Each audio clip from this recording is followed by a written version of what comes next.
ئێوەی هاوڵاتیانی خۆشەویست دڵنیا دەکەمەوە کە حکوومەتی هەرێم لە هەموو کەس و لایەنێک زیاتر لە خەمی ژیان و بژێوی ئێوەدایە.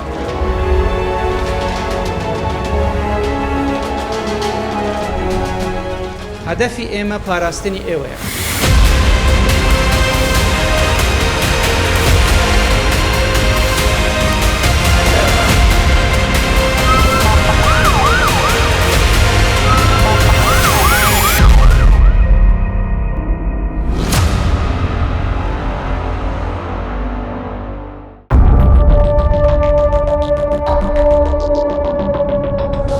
شوێنپەنجە بەرنمەیەکی هەفتانێ و باشێوەیەکی مەیدانی ئامادە دەکرێت باز لە ئارامی و ئاسایش دەکات و هەوڵی هێزەکانی ناوخۆ لە پاراستنی سەر و ماڵ و گیانی خەڵک نیشان دەدات. هەرجارە و چیرۆکێکی تاوانێکی ڕاستەقینە بە بەڵگەوە دەگەڕێتەوە. شوێنپەنجە بە دۆداچووندا سەر چۆنێتی ڕووداوەکە و کاریگەری تاوانەکان لەسەر کۆمەڵگە دەکات.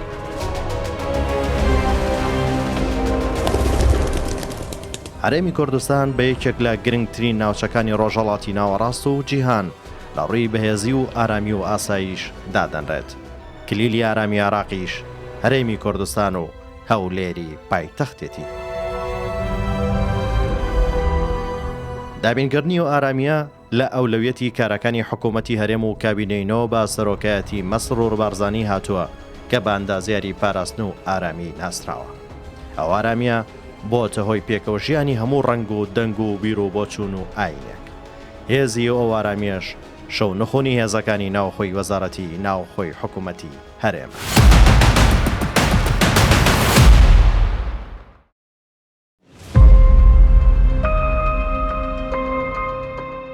بەرنامەی شوێنپەنجام جارە باس لە یەکێک لە گەورەترین تاوانەکانی دزی لە هەرێمی کوردستان دەکات کە ئەم تاوانە بە هاوشێوەی فیلمەکانی هۆلیوود وەسف دەکرا و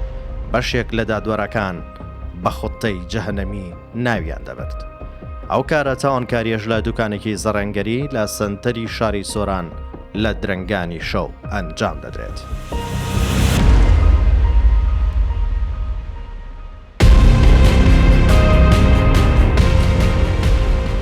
شوێنپەنجە چیرۆکی و تاوانە و شوێن تۆمەتباران و ڕووداوەکە نیشان دەدات و دەگێڕێتەوە. یەکێک لە تۆمەتبارەکان کوردە و خەڵکی دەوروبەری شاری هەولێرە. یەکێکی تر لە تۆمەتبارەکان خەڵکی ئێرانە، خۆی ناوی وەستای کاشیە، هاتۆتە کوردستان بۆ کارکردن. ئەو دوانە 6 مانگ لەمەوبەر پلانی ئەو تاوانەیان داڕشت بوو. ئەوان پلانیەوەیان داڕشتووە کە بە سوود وەرگرتن لە مەزرا و زەرابەکانی بازاڕی سۆران بۆ لێدانی تونێل بگەنە دوکانی زێڕەنگەری دەرگەڵ. بەو مەبەستە چەند جارێک چاودێری دوکانی زێڕەنگەری دەرگەڵیان کردووە. سەرشەقامەکان سەر مەزراکانیان مەتر کردووە تاکو لە ناو مەزراکەوە بگەنە ئاستی دوکانی زێڕەنگەری دەرگەڵە. دواتر تۆمەتبار سەرجەم پێداویستی کەلوپەلی هەڵکۆڵین و بڕینی ئاسنی کڕیوە. ڕۆژانە بۆ ماوەی 5 تا 6 کاتژمێر لەگەڵ 4 کوردی تری ڕۆژهەڵات کاریان کردووە. بۆ ماوەی 5 مانگ توانیویان ئەو تونێلە لێبدەن و بگەن بە قاسەی دوکانی زەڕەنگەری دەرگەڵە.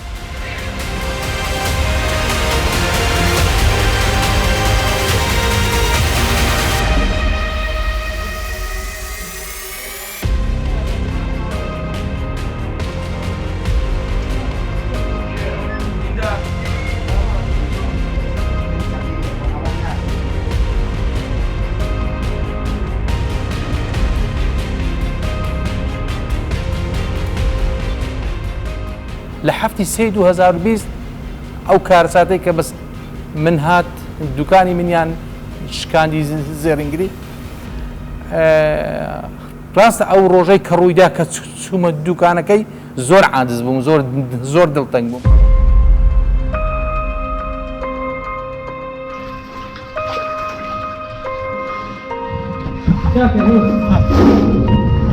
بەڵام کە دیتم ئەمن و ئاسایشێکی وایە خەڵک وها وشیارە خەڵک خاستن ئەمن و ئاسایشەکە زۆر بە جددی ئیشەکەیەکەن، یعنی وا هەستیانە کرد ئەو دوکانە من نییە هی ئەوانە. ئەمنەوە بەڕاستی زۆر مرتاح بووم لێیان و بە چاوی خۆشم دیت بەخۆم ئەو واقعی عەمدی کە ئەوانە شەو ڕۆژ ئیشیان لەسەر ئەو مەوزوعی کرد هەتا بۆ ماوەی 13 ڕۆژان هەموو شتێکە ئاشکرا کرد تاوانەوە هەموو ڕۆڵی هێزی ئەمنە هێزی ئەمن و ئاسایشی ئەو وڵاتەیە ئەگەر ئەوانە نەبانە ئەمە نەمەتوانی دەمنەوە بە ئاسانی ئاشکرا بکرێت ئەوانە کە هاتبوونە دوکانی منیان شکاند بوو زێڕی من تقریبا نزیکەی 37 کیلۆ زێر بوو هەمیان بەربوو ئەو پارانەی کە لەوێن دەربوو ئی من و ئی خەڵک و ئی دوبەی و ئەوانەی کە لەکرم وەکو ئەمانەت ئەویشان هەمویان بردبوو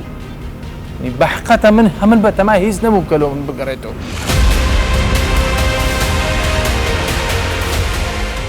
هێزەکانی پۆلیس و ئاسایش و پۆلیسی نێشتنی تاوانی سۆران هەرزوو دەستیان کرد بە کۆکردنەوەی بەڵگەکان و گەڕان بە دوای تاوانباران ئەیدی لە هەموو بازگە و دەواازەکانی ئەو شارە خاڵی پشکنی جێگیر کرد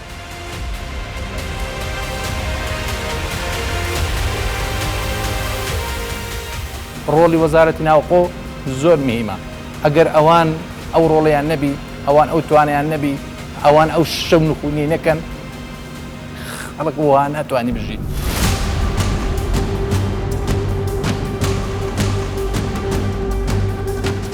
دوایی وەرگرتنی زانیاری لەسەر تۆمەتباران با هەمانگی هێزەکانی ئاسایشی هەولێر و ئاسایشی سۆران و پۆلیس توانرا بکەران بناسن و شوێنی دانیشتن و ژیانیان لە سۆران دیاری بکەن تۆمەتبار با گوتەی خۆی لە دوای ئەنجامدانی دزیەکە بڕی دە دەفتەر دۆلاری داوە بە ئەوانیش گەڕاونەتەوە ئێرە پاشان زێڕ و پارەکانی تر لە قەزای سۆران لەگەڵ برای با ئۆتۆمبیلی جۆری توێتا گواستۆتەوە شاری هەولێر یەکێک لە تۆمەتبارەکان دوای ئەنجامدانی کردەوەی دزیکردنەکە چۆتە شاری مووسڵ کەلوپەلی توانەوەی زێڕی کڕیوە تاکو سەرجەمەوە زێڕانەی دزویانە بتیاوێنەوە و بیانکەن بەقاڵە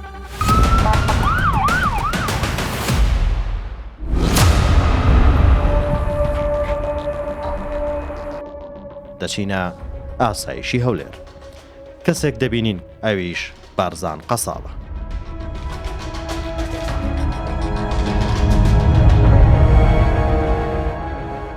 کە تاوانێک ئەنجام دەدرێت لە شاری هەولێر لە هەر شوێنێک وەجە لە سۆران لە هەولێر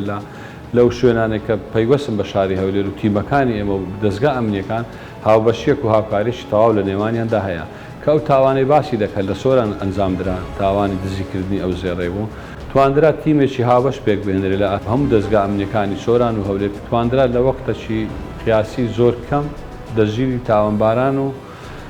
دەست بەسەر زێر و پارەکەش دابژرێت لە کاتێک زۆر کەم هۆی ئەوەش چێ بوو ئەو هەمانجێ لە نێوان دەستگا ئەمنیەکان توانی بە زووترین کات هەم ئاشکرای بکە و هەم دەستگیریش بکرێت.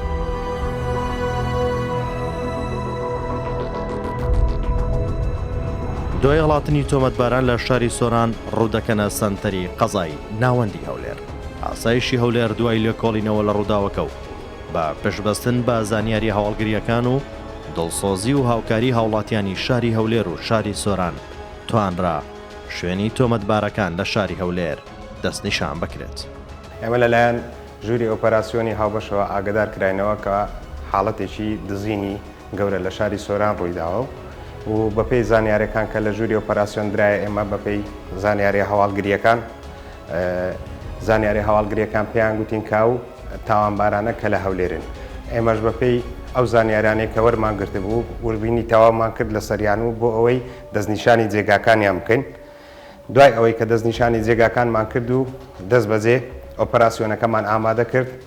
و بە زووترین کات کەوا دەست بەسەر تاوانباران دابگرین و دوای ئەوەی کە وەربینیە تەواوەکەمان وەرگرت لە شوێن و دانیشتنیان و کە لە کام شوێن و هەروەها دزینی ئەشیاکانیشیان لە کام لایە هەمومان جێگیر کرد و ئۆپەراسیۆنەکەمان ئامادە کرد و دەستمان پێکرد لە کاتی دەستپێکردنی ئۆپەراسیۆنەکە ئێمە خۆشبەختانە ئەو تیمانێک کە ئێمە بەکاری دێن بۆ ئۆپەراسیۆنی گرتنی هەر کەسێک تاوانبارێک ئەوانە ڕاهێنراون بە شێوازێکی ئەکادیمی و شێوازی سەردەمیانە بەڵام کە کاتی فەرمانەکەمان پێکرا دەست بەجێ بە زووترین کات گەیشتینە جێگای مەبەست و لە خیلالی چەندەها چرکە ینی ناتوانین بڵێن دەقەشش لەها چەندەها چرکە توانیمان دەستی بە سەردا بگرین و لە حاڵەتی دەست بە سەرداگرتنیدا و هەروەها جۆری کلاشنکۆفی هەبوو چەکی کلاشنکۆف و نارنجۆکی دەستی هەبوو.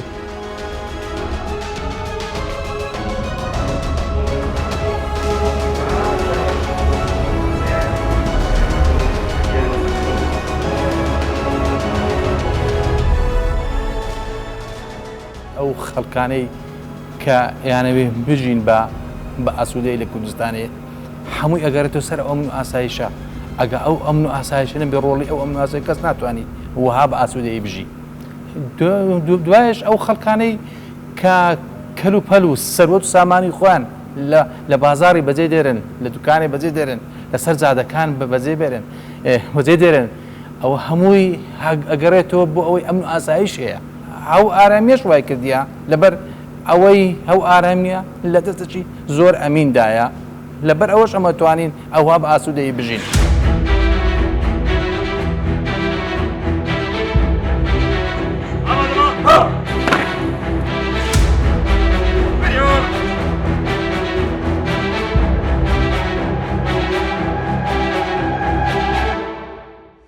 هێزەکانی دژە تیرۆر و یاسایشی هەولێر پلانی دەستگیرکردنی تۆمەتبارەکان دادەڕێژن. ئامادەکاری دەکەن بۆ هەموو ئەگەرێک کە ڕوبەڕووی ببنەوە، چونکە زۆر جار ڕوبەڕووی هەڕەشی تاوان بار و تۆمەتباران دەبنەوە.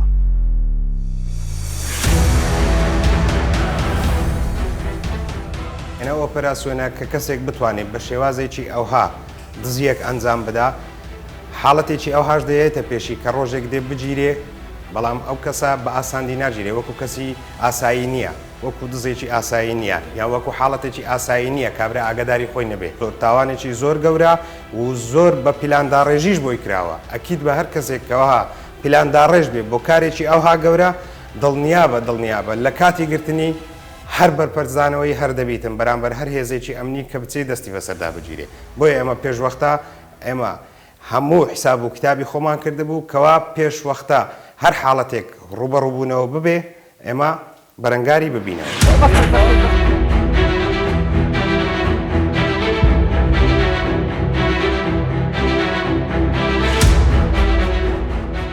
ئیدی هێزەکان دەردەچن، ئەو هێزانەش سەر بە هێزەکانی ئەنجومەنی یاساییشن کەیکێکن لە بەهێزترین و لێهاتووترین هێز لە ناوچەکە دادەنرێن و ڕۆڵێکی گەورە لە پاراستنی ئارامی و ئاسایشی هەرێمی کوردستان دەگەڕن.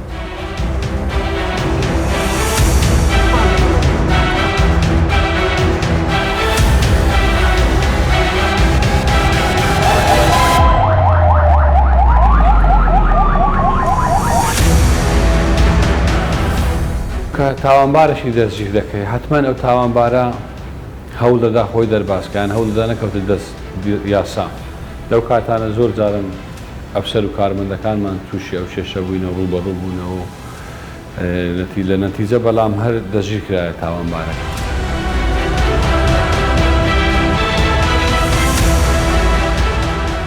زۆر جاران ئەمە پێشی ئەوەی کە تاوانێک بکرێیان جەریمە بکرێتن ئەمە هەستانە بە دەستگیرکردنیان و لە ڕێی دادوەر نەمانێشتیا کارە ساتەکە ڕوو بدایان تاوانەکە ڕوودا تاوانەکە لە بواری جێبەجێکردن دزیبی لە بواری کوشتنبی لە بواری خەتەبی لەو بوارانە ئەمە دائیمەن پێشی حەدەست دەژیرمان کردینە زۆر جانە زۆربەی زۆری کارەکانمە هەبووە و ئەوانەی تریش کە تاوانبارە کە تاوانەکەی دەکا ئەویش بە هەمان شێوە دەژی کراوە ئاشکرا کرایە. دەتوانم بڵێم لە نزبەی نەجاعمان زۆر باش بووە تا ئێستا زۆرترین تاوان پێشی ئەوەی ئەنجام دەرێت دەژی کرایەوە ئەو تاوانانەی ئەنجامیش درێ ئەوانش بە هەمان شێوە ئاشکرا کراینە دەژی کراینە.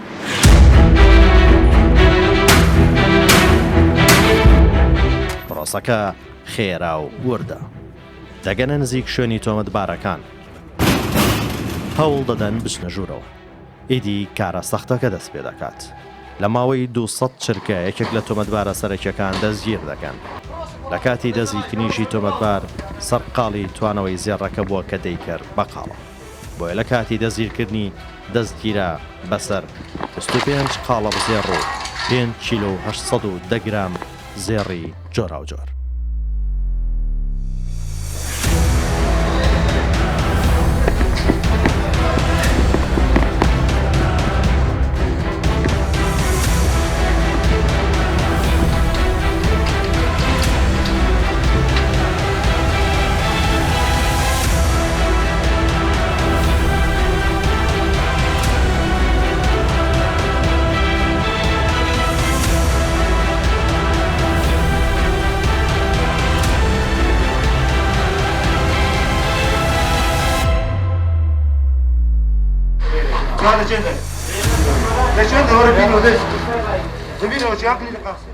تاوەکو گەیشتینە سەر تاوانبار نەیزانی ئێمە داخلی ناو ماڵەکەی بووینە تەمان ئەوەی ئەمە لێ باز دەکەین ئەوە یعنی ڕاهێنانێکی زۆری دەوێت هەتاوەکو بگەیتەوە ئاستا کابرای تاوانبار ئاگداری خۆی نەبێت دەگەیتە سەرسەری ئێمە لە حاڵەتێکدا گەیشتینە سەرسەری ئەو ئاگدار نەبوو خەریکی تاوانەوەی زێڕەکان بوو.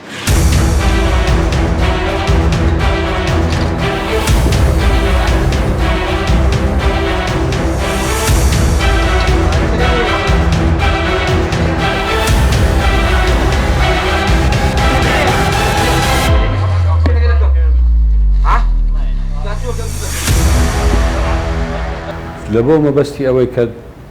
ئاشکراکردنی تاوانەکە ئاشکراکردنی تاوانبارەکە و لە بۆ دەستگیرکردنی تاوانبارەکان بە زووتری کات هەموو کات تیمەکان ئامادە بووینە بە هەموو دەستگا ئەمنیەکان هەوڵەکی کۆشەی زۆر باشکرایە زۆر جاران کارمەندمان لەسەر ئەساسی گرتنی تاوانباران شەهید بوونە بریندار بوونە بەمانای ئەوە دائیمەن خۆیان لە پێش ڕۆی خۆیان بە پێش ئیشەکەی دێخن ئەو ئامادەسازی و ئامادەکاریان هەیە. دوو زۆر جاران پێشی تاوان ئەنجام بدرێت هاونیشتیمانیان هاوڵاتیان ئاگاداریان کردینەوە کە چەند کەسێک گومانی تاوانەکیان لەسەر دەکرد دەیانەوێت تاوانەکە ئەنجام بدەن ئەمە لە پێش ئەوەی تاوانەکەی ئەنجام دەن تیمەکان دەستگیریان کردی و درایتە دادوەری لێکۆڕینەوە و بە ڕێگای دادگا ئیجراعاتی یاسایی لێکەکرایە داوا دەکەین لە ڕێگای ڕاگەیاندنەکان لە ڕێگای کەسوکاریان لە ڕێگای هاونیشتیمانیان کە دوور بن لە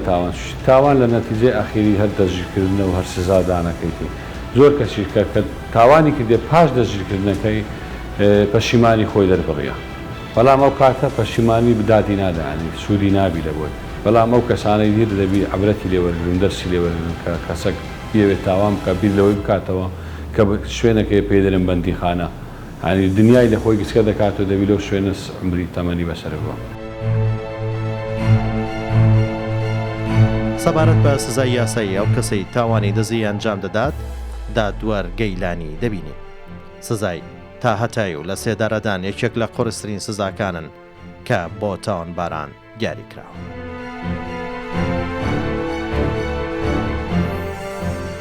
هیچ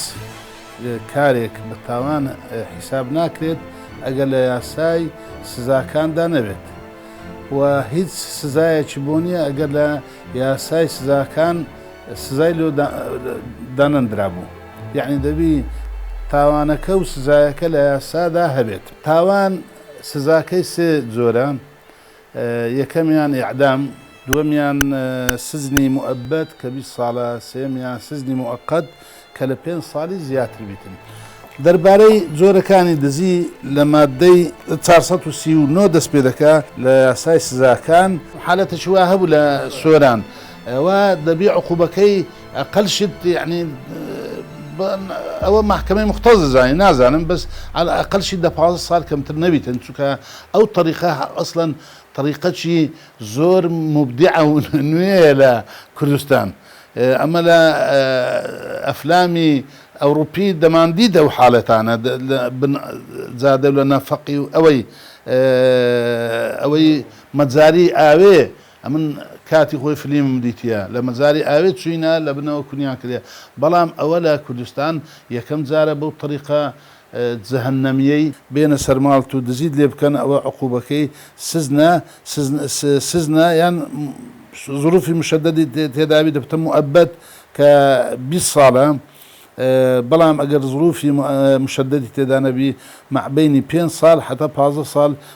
دادگا بۆی هەیە حکم بدەن هەروها مادەی 447 عقوبەی 2 ساڵی و ئەو کەسێدانایە کە کلیل و شت دروستکە بۆ مەبەستی دزی تاوانی دزی لە دادگای کەتن کە من دادوەری یەکەم بووم زۆر بوو بەلای من گەورەترین دزی ئەوە بوو کە لە خۆم کرا من خانوم دروست دەکرد نیوەڕۆ کە هاتمە دەرەوە لەگەر پاسەوانەکەم على ئەساس سەردانەکی خانووەکە بکەین ئیشی ئەلکۆبۆنیان دەکرد ئەمە مۆلیدەکی خۆمان هەبوو دیتم ئەو ماتۆڕەکان هەیە ئەوی سۆرەکان ئەوی ئەسێتە دیار بوو شتەکیان بار دەکرد منیش وام تەسەور کرد عملەکانن گوتم بانە ڕۆم یعنی بیان بینم هۆڕنم لێدا ئەوان ڕەسەن بۆی دەرچوون ئەوی دووەمیان سوار بوو خۆی با هاویشتە سەر ماتۆڕەکە ڕۆیشتن کە گەیشتمە پێش دەرکە جیرانێک هاوارێک گوتیەوە بردیان دزیان خەبەری شورتەمدا ئەو ضابتی بنکەی شورتا بە منی گۆگوتی وڵات چەند دزیەکی تریش لە ئەوانە کردیتیان ئینشاڵە دەگیرێن فعلا پاش هەفتەی گیران وڵا کە هینابیان بۆی ئیفادە تەزدیقکەن بە زابتەکەم گوتم بیا هینا تەمەشام کردن گوتم کوڕم ئاخر ئەنگۆ یعنی شەرم و حیا ناکەن ئەو دزیە دەکەن سەریان شۆر کرد علاکردن گوتم باشە بە چەندتان فرۆشت گوتیەکی بە 30 دیناری یعنی گوتم والله بتان گوت بە ئەمن 30 دینارەکەم دەدانێ کاکە ئاخر ئەو کابرایە ئیشی دەکرد وەستایە کە فەقیلەی بە 4-5 زۆرەقەی کڕێ من بە 4-5 زۆرەقەی کڕابوو چخوا قبول دەکات دەدزن بە 30 دیناری لۆ 30 دیناری.